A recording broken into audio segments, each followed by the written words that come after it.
Specifically, it's the study of humanity concerns with behavior, human biology, culture, society, linguistics, in both present and past, including past human species. So it's a big word for basically saying that I don't want to limit myself to like one topic, because I have noticed when we're talking on TikTok that we kind of limit ourselves. Like when we talk about Republicans or Democrats, when we talk about masculine and feminine, when we talk about everything has just that subject. The people who talk about that only stay in that subject, and they don't recognize that everything that we do kind of comes from our society as a whole. So you can't talk about left wing and right wing without recognizing that some of that has to do with religious beliefs, some of that has to do with socioeconomic beliefs, and furthermore, where each person's perspective comes from. And it's easier to do that when we're talking as a whole with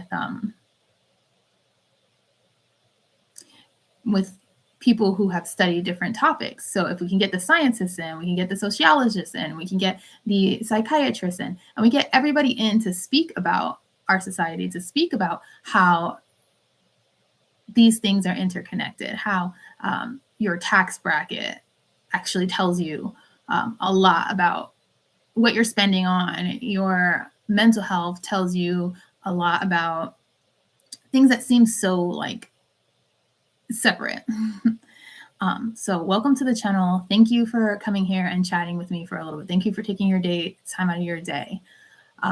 We'll do a lot more editing and things in the future, but right now I just felt like it's time. It's time for us to chat. The chat is open for us to talk. I only have currently 113 subscribers. I've worked on this. I've had this channel for quite some time and have talked about an array of things. And I'm finally ready to like chat about what is going on. So who is here? Welcome to the live. Who's hanging out with me?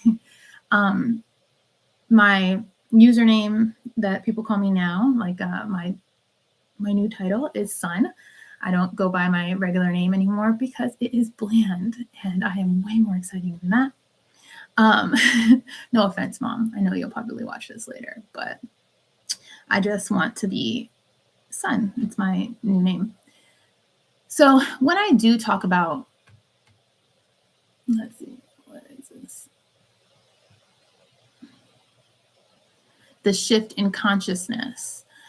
I think after 2020, we all kind of like, a lot of people got to stay home. So not everybody, but a lot of people got to stay home. And in that time at home, we had a lot of aha moments, and it appeared differently to each person. Some people realize that they're at work more than they're at home. Some people realize that they don't actually like their home life. Some people recognize that they don't even like who they are. And they started to do a deeper dive into who they were with all this extra time. What can you do when you're around your house more often? Are you actually a deep thinker? Do you like to read books? Are you someone that actually likes to be an introvert and work makes you an extrovert? And maybe people have reassessed their careers. 2020 has literally, I think, made us all look at the fragileness of our life and the fact that we don't have a lot of time here. So what are we doing with that time? And in turn, it made us recognize that we have a lot more in common than we think. We have a lot of things that we want. Like we all want to live a happy, healthy life. We all want to have a family, whatever that family looks like to you, to be able to support that family, to be able to grow with that family, and to be able to spend time with that family. And a lot of times, let's see, I don't really like this angle, y'all. I'm going to have to work on that. Let's see, pull my chair up a little bit. Okay. So a lot of times after reevaluating and spending the time with ourselves, we recognize that we have to make some changes. We realize we have to do something, a lot of things a little differently. Then we went on to find our more time in social media, right? So we went on to recognize even our friends aren't what we thought they were because they're reevaluating as well. And we started to get into more disputes with random strangers on the internet, which that was a lot of fun, right? So discussing topics that are of special interest to you with absolute strangers and finding some camaraderie, finding some differences. Now you can actually I'm going to talk a lot about TikTok because I feel like I've had a lot of aha moments through that. If you're not on TikTok, do not get addicted. Don't suck yourself into there. But it really does feel like you find some people who get you for who you are. We started to put our TikTok had a way of putting us into communities. So they put us into communities of people who believed first. It was really easy for them to put us into people who believed in politics one way, either the left or the right, or the religious or the spiritual, and it divided us into that, so that we got into these little circles where we spoke to the people in our group, and we were able to recognize our differences and our similarities, and we were able to then come up with ways to talk to the other side. And I think we're recognizing now that we're not as far away from each other as we think or as we're made out to be. Our problems are not as far away from each other as we think they are either. That a lot of what we fight about is what we've been told to fight about within special interest groups. It's like killing me that someone is here hanging out with me and I don't know who they are. So I hope you're having a wonderful day. I hope you're drinking water and taking care of yourself. And thank you for hanging out with me through all of this.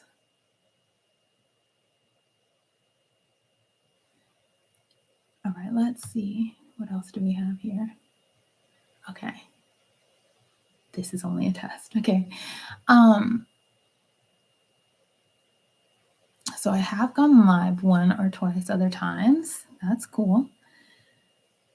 There you are. Hey, Shalom. Finally, I figured out who it is. Honestly, you're one of my number one supporters in this whole thing.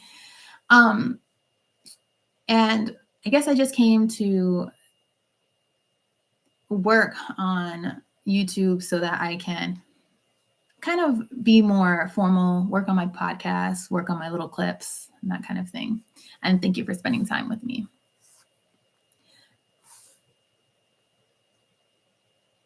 Thank you. Okay, so Sloan says, interesting conversation. Thank you. So once we figured out that we don't have enough time for ourselves, right? B, we looked into who we are. Do we like that person? Do we like what we're doing? How are we spending our time? Time is literally as valuable. Time is not money anymore. I think we shift from the time is money kind of idea to some of us. I did, at least. And the people I'm talking to. So my echo chamber, and I guess we all went into echo chambers when they divided us, right? Once we recognized that, we reevaluated how we want to go back to work. And that's when the jobs started opening up again and we saw the jobs not paying as much. We recognized that we as a collective are not getting paid enough. We're not getting paid enough for the work that we do and for our valuable time, right? Because basically, if you're getting paid $10 an hour or $15 an hour, that is just about as much as daycare, right? So that's a problem. Or that is just about as much as just to kind of get a car to drive to work, if you can, with insurance. Lovely, right? And to have just a little left over for you, maybe, but mostly they used to talk about living paycheck to paycheck, but now we're living debt to live. And so a lot of us are trying to figure out how to come up for air from the situation that we have, in which even $15 an hour, really you need 2 people in a household making $15 an hour to be able to pay for a house, have some money in savings, buy food that you want, have a little bit of entertainment. So we need now 2 income houses. And where does that put our families? So sold the American dream where, one person can go out, get a job, and one person takes care of home. That's not possible anymore, because unless you're making 65,000, which is a number that I say a lot of us, which is a number that we came up with of the American dream, being able to have a house at 65,000. Usually that's about $100,000 to $200,000 house. You're not getting a $500,000 house for that. So as the market goes to 500,000, we're going to fall even further behind if you don't already have a house. So where does that put our kids? And again, now putting us both at work at 65, hopefully, right? Like hopefully we can make two people making 30,000. That sounds about right, right? How do we actually have time for our kids at 8 hours? Actually, we say 8 hours a day, but we get paid for 8 hours, but we don't get paid for the hour to work driving to and from or the hour lunchtime. So that's a minimum of 2 hours approximately. And so now we're looking at 10 hours a day, right? Unless you're lucky and you're 5 minutes from work or you work from home. And those are absolutely lovely things because then you don't have to worry about buying lunch as well. So like we are not fitting. This is not working for us as a whole. And now the businesses are saying the American people don't want to work. But the American people recognize that actually going to a business is not working for their families. It's not working for them to be able to get ahead. You're never going to get to $30 an hour. Like that is going to be like one out of every, I'm making this number totally up, but there's one manager for every 10, 15 employees. So 1 out of 15 of us are going to make it to where we can kind of do well, right? And then the higher boss than that, there's one of them for, so like a manager versus a supervisor or assistant manager, there's one of them or maybe an assistant and a manager for like 20 people, right? So now ours are 1 in 20. Now to make it out of the loop and to make it to become someone who is financially free, meaning all of your stuff is paid off, right? And you have vacation every year that you don't worry about. You just go on vacation. Those GMs, there's one GM for a whole district. So to climb out of paycheck to paycheck in the work environment is not likely, right? It's like one person out of a whole district gets to GM or general manager usually has 1 store or 2 stores, and then there's district manager. But all of those things, we're looking at 1 in 100 or 1 in 1,000. And how likely are you to be so amazing that you're 1 in 1,000?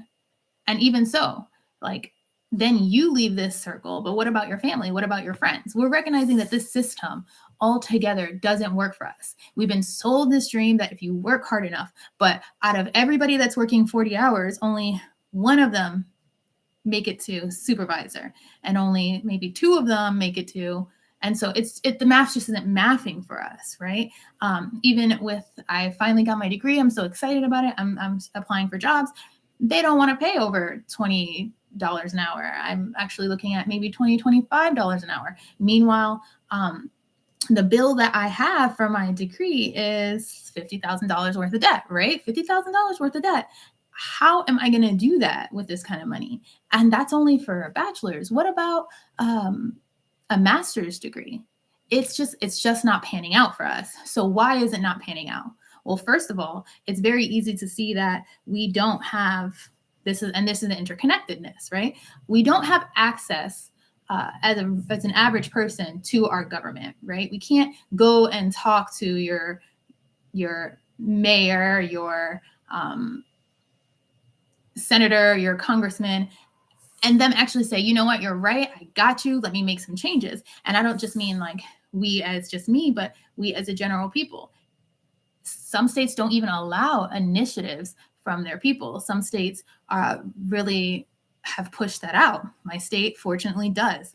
And so we can go around, knock doors, and we can actually get things changed in our Constitution. We're very lucky to have that. Petitioning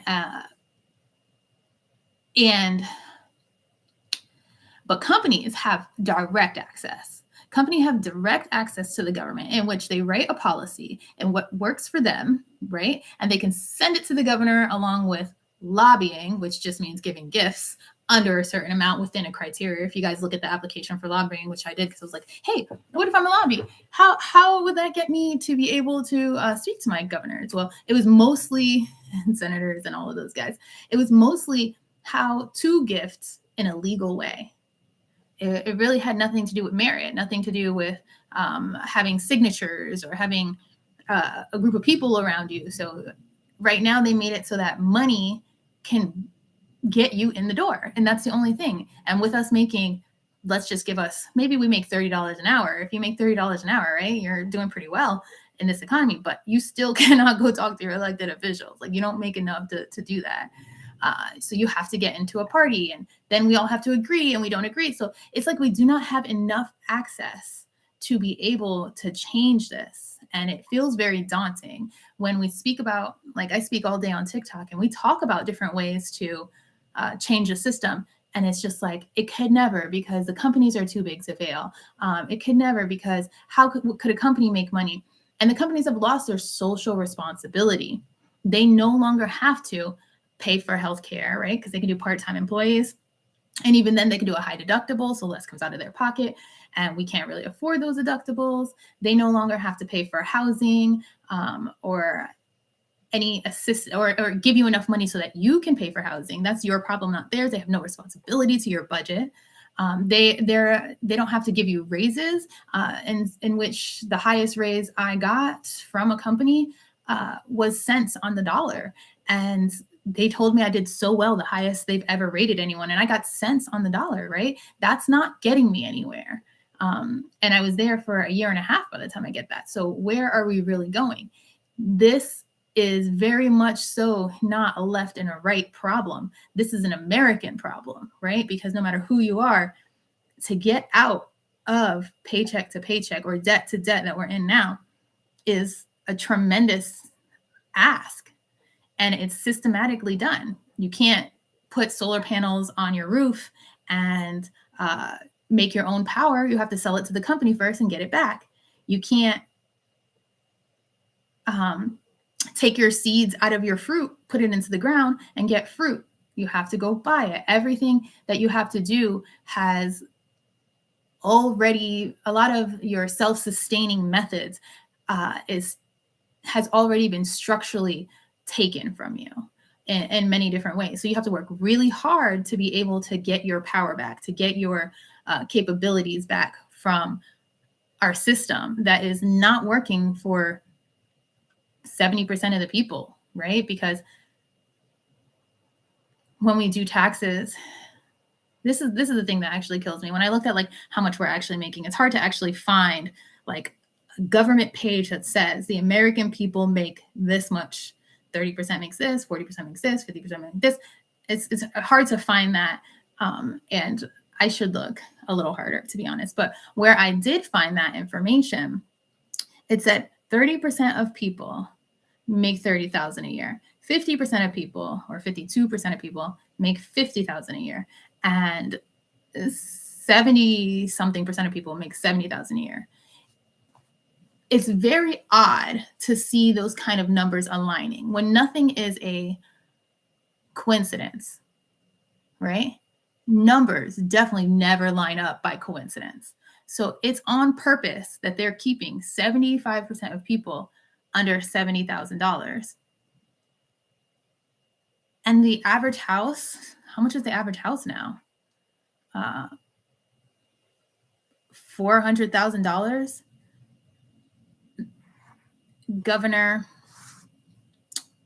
Senator Ruben Gallo, I heard him speak last night.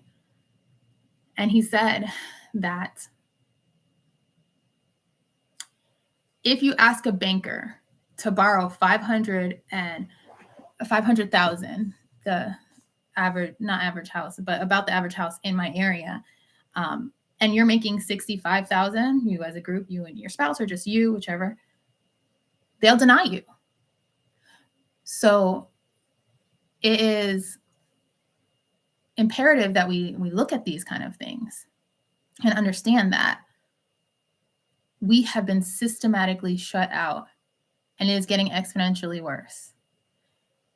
Before, it used to be a middle class, but the middle class is now, it's just one class. Like it's the wealthy, the rich, the ultra rich, and the working class. And until we actually see that and start acting and requiring laws as a working class, we won't be able to get any further, because we're not going to agree on the ins and outs of our moral compass in society. We're not going to agree on a lot of things, but we can agree that if you work, I want to comment more, but I'm driving. That's okay. I'm going to be doing this more often, and you definitely can. We can always set up a time too. That would be nice. And for me, like, if you're a worker, you should be available to afford healthcare. Your water should be clean. Your food should actually be food and should not poison you. And your medicine should take care of you and should not have so many side effects, right? Even holistic medicine should actually be something that doctors prescribe. They should not only prescribe pills, right? Healthcare should also have a dietitian. It should also have dental. It should also have the maintenance care that we need, but it doesn't have that. In other countries, we do. We have prenatal care. We have, in other countries, there's better prenatal care. There is better all around everything.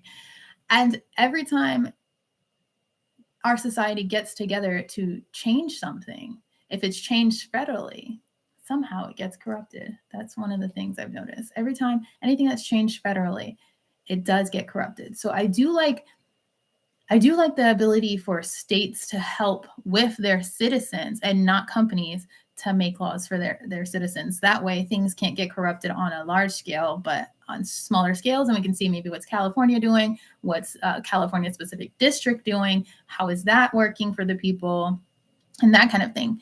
But we don't have access to our governors. We don't have access to our senators. We don't have what we need to be able to collectively chat. And our news is divisive, and it's dividing us so that we only think of what they tell us we are. Like, you're only a Republican who is a religious devout Republican, or you're only a Republican who's a capitalist, or you're only a Republican who believes in Trump, or you're only, like, how can we break it up so much that you're only some titles versus the person that you are? You are, you live in this neighborhood with all of these people, right? And so town hall meetings, we don't go to town hall meetings. We don't have the time or interest to do it. So there's just so much to talk about. Our interconnectedness, the structural systems that are harming us, and in our government that negatively impact our ability to be sustainable. And if it doesn't change soon, I don't see how this could sustain. Like, I hope for many differences, and I hope for the best, but I am absolutely expecting the worst. I appreciate your time. Thanks, brother-in-law, for coming here and listening to me, and I'll be back another time. Thank you.